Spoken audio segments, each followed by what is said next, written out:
A gente vai ver agora uma tela, uma arte que a gente foi atrás para tentar entender um pouquinho melhor o contexto desse assunto, porque olha só, vários especialistas do mundo inteiro, eles decidiram se reunir para analisar uma série de estudos sobre TDAH para ajudar a esclarecer ali alguns pontos. Foram quase 80 pesquisadores de 27 países, eles chegaram ao maior consenso internacional sobre o assunto, depois publicaram o que eles descobriram numa revista científica que a gente vai ver na tela agora.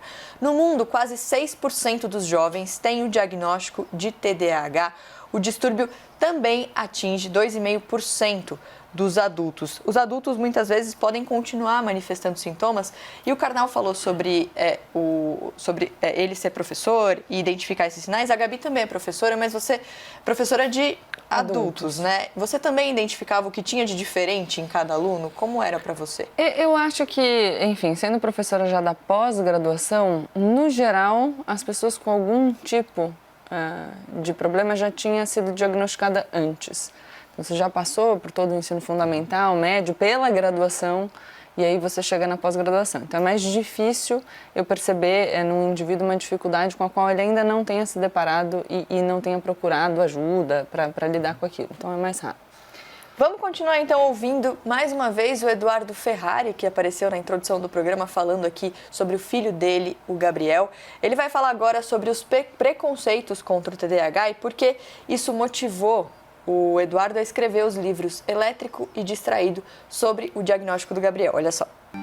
Tios e tias dele chegaram para nós, para os pais, falaram: você vai me desculpar, não acredito em TDAH, para mim isso é má educação, vocês não sabem educar o filho de vocês, aí por isso ele é mimado, ele é mal educado. Isso resvala até nos pais, né? Parece que os pais também são incompetentes, isso um sentimento muito grande de incompetência dos pais. E foi aí que surgiu a ideia do livro, porque as crianças que têm TDAH são interessantíssimas, elas veem o mundo de um jeito diferente, então eu quis combater o preconceito.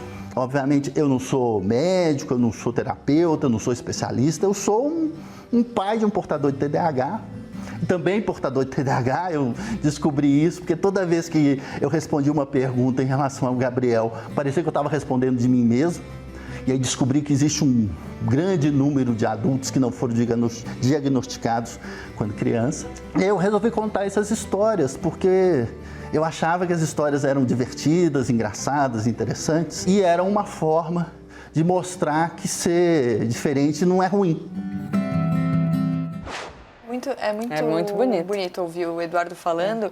E ele também tem uma força muito grande, porque ele está ali passando por isso junto com o Gabriel e ele usa essa força para ajudar outras pessoas. Então ele foi lá, escreveu os livros. E eu acho muito interessante quando a gente fala sobre isso, porque os pais muitas vezes eles têm uma sensação de impotência para ajudar. Eles muitas vezes acham que pode ser culpa deles. Eu li vários relatos de pais de filhos com TDAH, com outros distúrbios de aprendizagem. E muitas vezes as pessoas de fora olham e falam assim: você tem que fazer isso resolve, isso melhora. A opinião não solicitada. Tudo isso, misturado ao que já está acontecendo, é uma sobrecarga muito grande emocional para os pais também, né?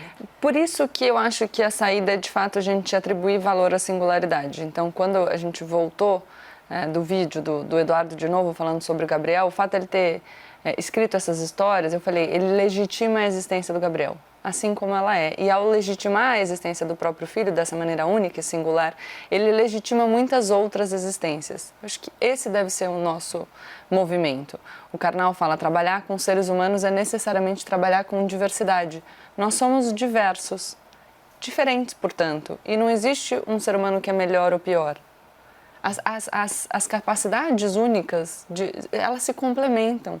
Por isso que é importante a gente pensar numa lógica mais colaborativa, por isso que é importante a gente não sentir culpa por eventualmente não conseguir enquadrar um filho ou qualquer criança que tá sob a nossa tutela num padrão previamente estabelecido. Não necessariamente o padrão é o melhor.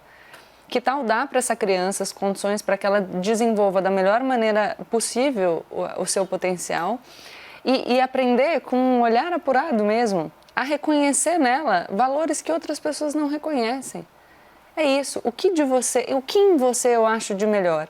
E como eu posso garantir que você tenha todas as ferramentas necessárias para que você consiga se desenvolver no grau máximo a partir daquilo que te constitui?